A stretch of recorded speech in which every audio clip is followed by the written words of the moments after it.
All right, good morning, my people. Shades Clarity Channel, September 20, 2024.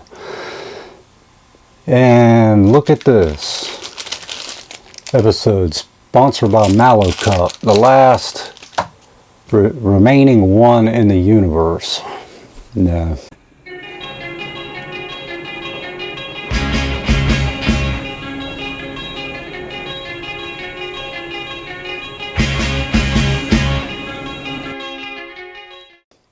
I think there's more out there. I just won't be getting any more from base since my friend passed away. Okay, so what Shade's going to talk about today? How about non-alcoholic beer? That's right, near beer. So what is near beer? Well, it's alcohol, it's beer. I'm going to use the beer as an example. There are a few wines out there that are zero alcohol. But the beers typically have 0.5% of alcohol in them if they have a foot.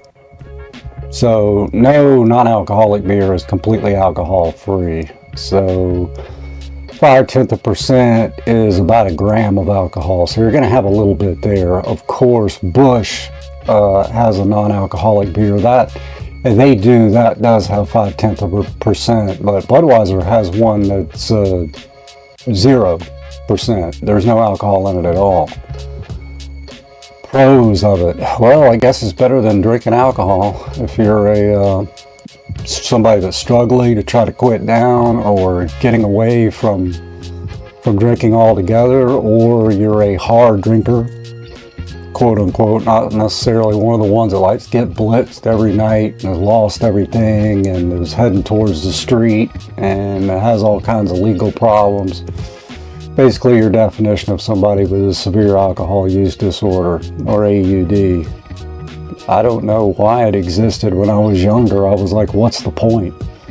And they're like, oh, that's O'Doul's. What's O'Doul's? Oh, it doesn't have any alcohol in it. Why would anybody drink that? No alcohol in it? Well, later on I would find out that there are people that do drink it, and there were a few alcoholics that I knew.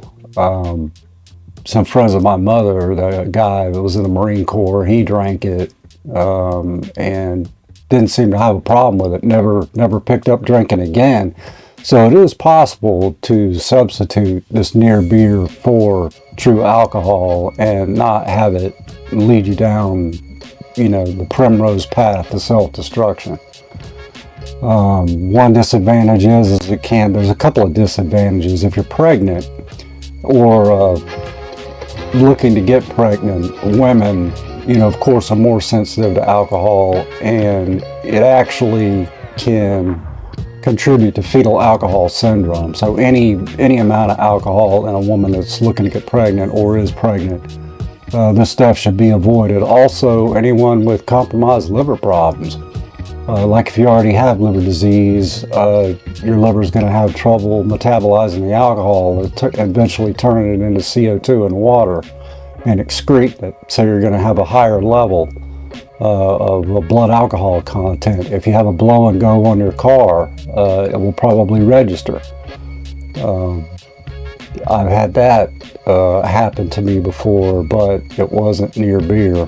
They actually did a study with rats to where, I guess in their cages, they put bananas or banana peels. I'm not quite sure what they did, but they used bananas for alcohol, the smell, and oranges or orange peels for the smell of quinine. And then they let the rats choose between what they wanted, and they found out that eventually the rats chose the banana smell over the quinine, and then examined their brains and found that there was elevated dopamine levels. So there is a correlation between, I don't know, the trigger of seeing the near beer or drinking it may ramp up the dopamine in your brain, and it'd start fooling around with that prefrontal cortex, and before you know it, you've cracked open a real one, and you've asked yourself what happened. Oh, shit.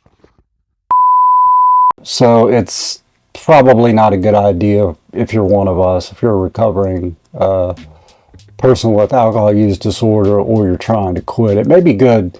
I take that back. It may be good for somebody who's trying to cut down, maybe alternate the beer with the, and I'm not a doctor, so don't take this as medical advice. I'm not a medical practitioner of any kind. I'm just going on my own personal experience.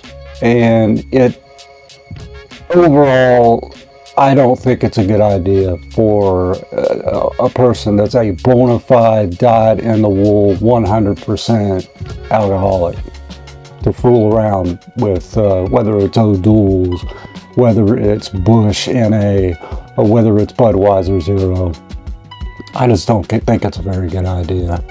It'll probably just lead you right back to drinking, and then God help you at that point. You won't probably know. It could be the worst, the worst relapse you've ever had. You could wake up in jail's institution of death. It's all there. And in 3 days, I will have 90 days of continued sobriety. So we'll see how that goes. But you guys have a really, really good day. I love you guys. Just got over 400 subscribers. Thank you for that. I'd like to continue that to grow. So if you do like the content, please hit the bell, like, and subscribe. And I'll see you next time, right back here at Shades of Clarity. As always, stay tuned, come back, and I'll see you later.